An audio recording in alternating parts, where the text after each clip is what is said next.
Welcome back to Partnerships Unraveled, the podcast where we unravel the mysteries about channel and partnerships on a weekly basis. My name is Efe, and I'm excited to introduce our special guest, Scott. Scott, how are you doing? Efe, good to see you. Thank you for having me. Well, thank you for joining us. I'm really excited for the conversation. Scott, maybe you could give us a bit of an introduction, tell us who you are and where you come from. You bet. I am Scott Eaton. I'm currently a Senior Director of Partner Management within Lumen Technologies. I live in Atlanta, Georgia, in the United States, and have lived here in Atlanta for 33 years of my career. Amazing. Great to meet you. I think the key topic that we're going to discuss in this podcast is around the role of trusted advisor. We did an episode a while ago with Drew Leidecker from Avant, who's one of the key TSDs, and he really evangelized the role of trusted advisor, and especially about why this role is becoming much more critical in the ecosystem for vendors, for TSDs, but most importantly for customers as well. And I would love to hear from you, why is the role of the trusted advisor more critical now than ever before? Yeah, no, great question. I know Drew well, and I love his insights and his perspective, and I'm aligned with them, right? So he, from, the trusted advisor side of the house that he supports, via Avant, and then me, from the supplier side of the house, we see both perspectives, right?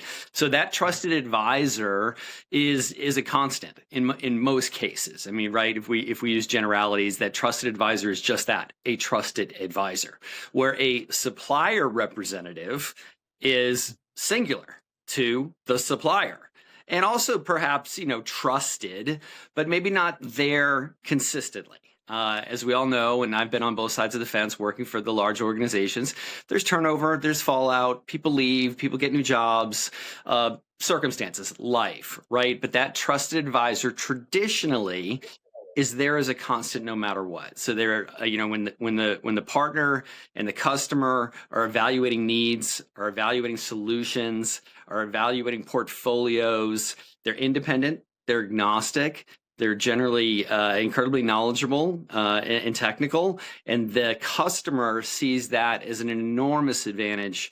Rather than going singularly to 14 different suppliers and having to deal with them individually. So there's a huge value equation there for that trusted advisor, and Drew and team did such a great job of advocating for that. And we are seeing more and more in the marketplace where the mid-sized business, the large enterprise business, continues to see that value as well.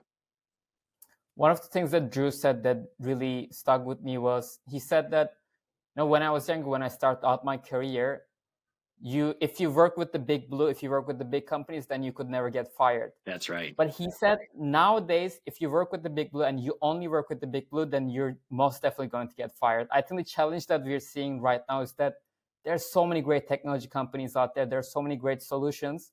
How does a buyer keep track of everything? And that's where the trusted advisor comes in. I think 100%. Even like people who are experts in the space, they have a hard time keeping up. It's a full-time job to be, as a buyer, to be aware of all the technologies and also make an informed decision on like which solution that will best fit their problems. Yeah, FA, and especially in that mid-market space where if I'm a furniture manufacturer, right? Well, I'm not in technology necessarily, and I don't maybe have the resources or the wherewithal to have a robust IT staff that can make AI and security decisions, right? So these are still impactful to my business. Therefore, that trusted advisor, becomes just that much more important as an extension of my staff, how they get paid and what they get paid and things of this nature, devil's in the details. But that's where, it really comes into play. And then in the large enterprise space, which you would think, well, large enterprise has, endless resources, the Home Depots of the world or whatever, but that's not necessarily true either, right? They're looking at, efficiencies. Where can I maximize? Where can I save dollars across all of my biz orgs, and specifically that trusted advisor may have expertise in a particular area that maybe the large enterprise feels it a little light. So there's slivers of pie, maybe I'll refer to it as, in the large enterprise where they can provide impact and have benefit as well. And then lastly, just old school, pure relationship. I mean, it's there, it exists. I know a guy. And Exactly. sometimes relationships trump everything. And trust, the word trusted advisor, right? I trust this guy. He may not be the smartest guy out there, but if I trust him, then that perhaps overcomes some other shortcomings, perhaps to create for win-win for everybody. Yeah, I was actually going to say the same thing. I was going to also highlight the word trust in the trust advisor. I think that's a key part because I think, especially in the channel working with partners, we are more aware than maybe any other industry that those human relationships matter so much and trust matters so much. That partner, that trust advisor has been working with that customer for such a long time and they know their business. That's They right. go golfing together. I think that also uh, makes it undeniable that this partnership is a strong one. No I want doubt. to talk about in this podcast we talk a lot about what are we doing to enable and empower these partners, whether that's an MSP, a reseller, a trusted advisor. And a topic that comes often is AI. I think we're in a weird space right now where everyone is talking about AI. Everyone has some theories and ideas. Maybe some people have a more coherent story, but I feel like no one truly knows what it means currently and where it's going in the future. What, from your perspective, what does a practical, meaningful use of AI in the channel, working with those trust advisors, really look like for you? I don't know. It's a great answer. I'm glad you said I don't that.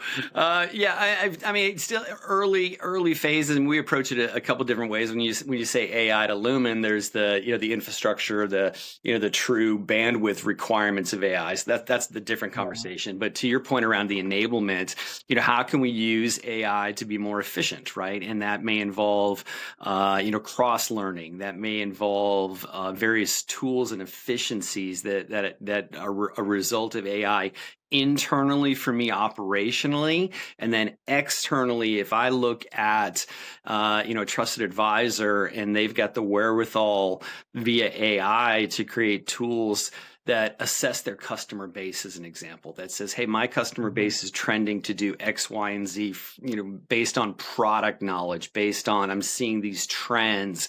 That allows for better decision making. That allows for better go to market, where I'm seeing X, Y, and Z, and I need to motivate or accelerate my efforts in this particular area because of the data that I've been able to assess, outside of a manual assessment through various AI tools, whatever that looks like, right? I mean, I think the whole Mhm. conversation around, loss of staff or personnel and all that is out the window.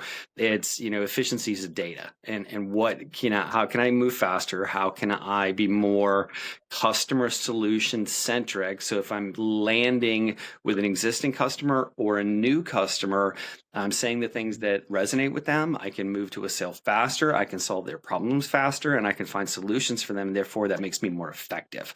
So that's really, as I see it today on both sides of the house, myself as a supplier and on the advisor, it's efficiencies first, right? What can I just basically clean up in my world that makes me better and faster?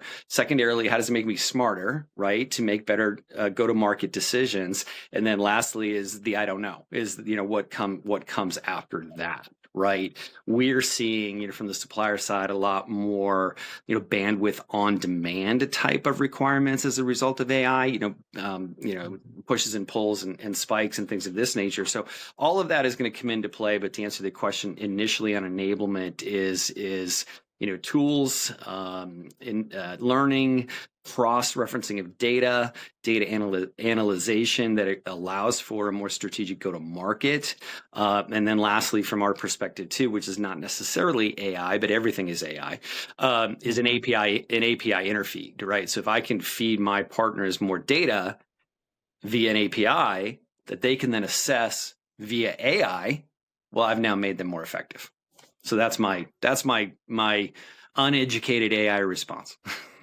And that's a great answer. I always notice, I think at the end of the day, whenever there's an AI conversation, it always makes me realize the most important aspect is the data. You have to have the right and correct data to Absolutely. power that AI. So, shout out to our data team internally at Chennex. They're doing a great job to make sure that we can utilize that to the Yeah, fullest extent? one more point there too, FA, is that partners and advisors and TSDs these days are spending a lot more time focusing on their customer retention data.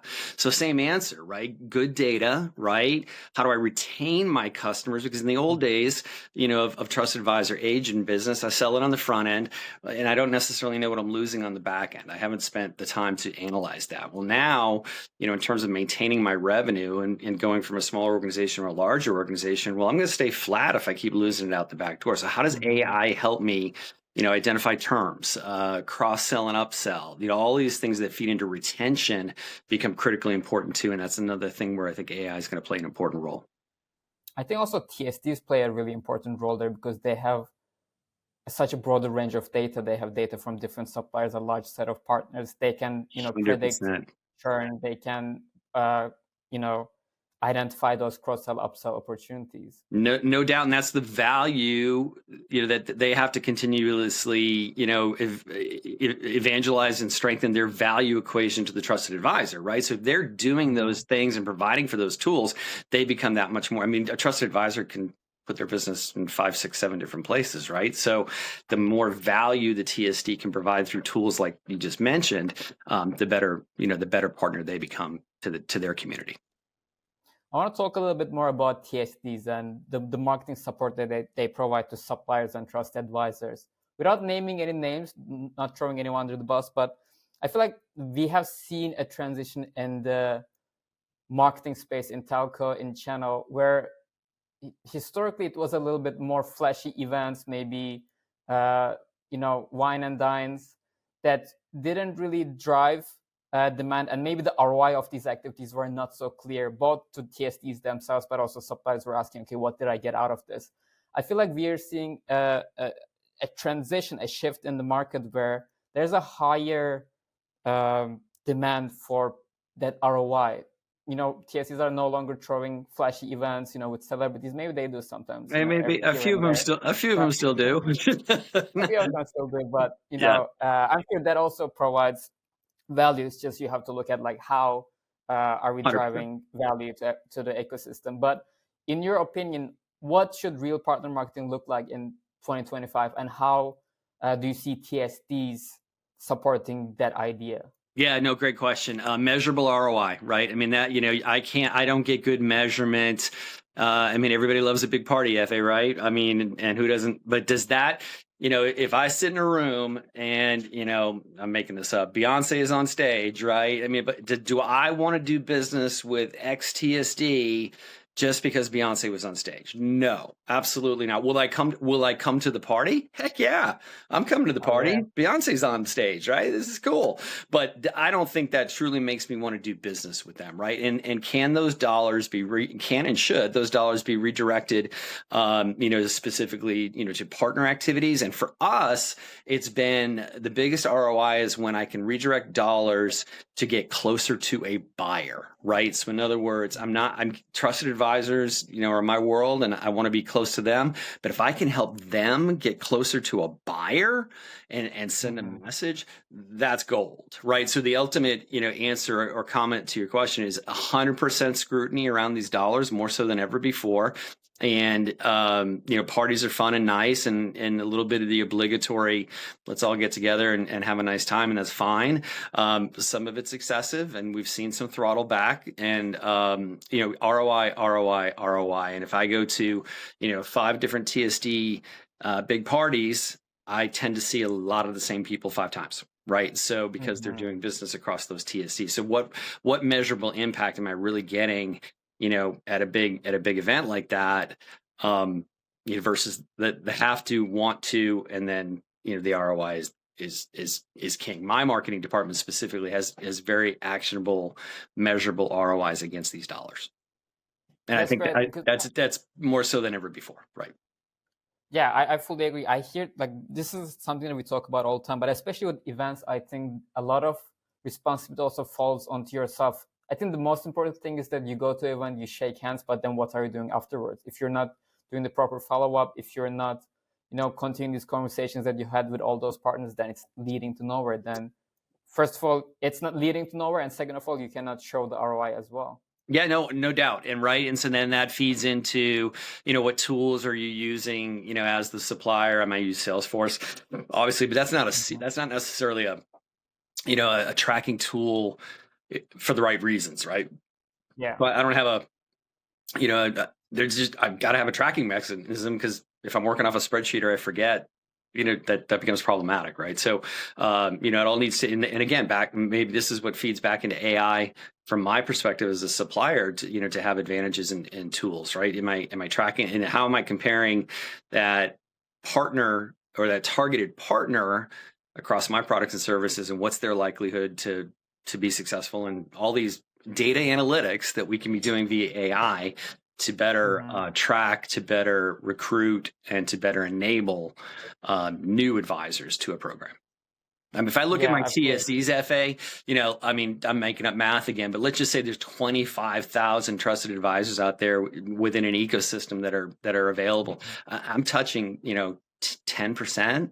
There's a huge gap and area of growth for all of us. From the vendor perspective. Now, again, to the point we made earlier, 250 vendors, and who do I choose, and what do I choose them for, and security, and right. But the opportunity still remains. And then take it one step further, that trusted advisor who has the opportunity to pursue mid-market and large enterprise. The growth that we've seen forecasted from a Canalys or from some of these others is still extraordinary in our space. So that hope remains good. I hope so as well. Yeah.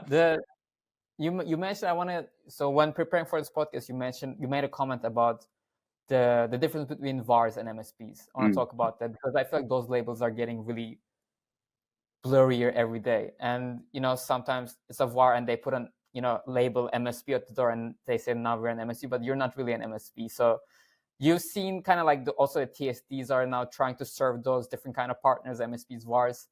What you see is getting lost in translation between the vendors, the TSDs, and those kind of new partners that they're trying to address? Great question, Effie. I think at the core of those definitions becomes who's billing the customer, right?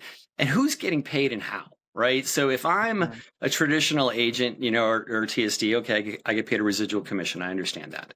In Scott's terminology, when you say VAR, this is someone that's selling a piece of equipment traditionally in my world. And that's, or at least in my head, and that's a one-time payment. I got to sell a lot of boxes at a one-time payment of X% to make my money, right?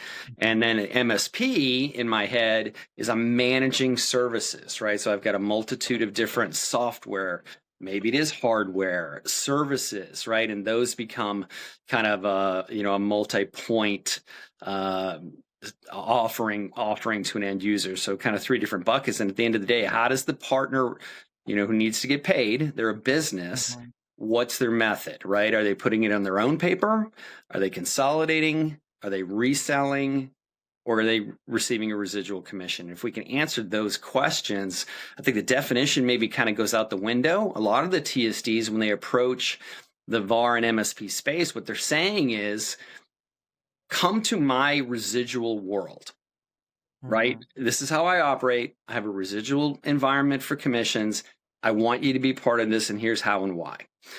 I think what they're missing in some cases is what if they don't want to do that? What if that residual environment is not what they want? They want to put it on their own paper, or they want to do it only on Tuesday. I'm making stuff up, right? The creativity around something outside of just the normal residual. And that's what I think we're all struggling with, is who gets paid, how do they get paid, and whose paper is it on? If we can solve for those things and create, a scalable environment in those buckets, then I think we all stand to win. And we are seeing pockets of win. We are seeing VARs and MSPs who have adopted the residual commission. Great, traditional, love it.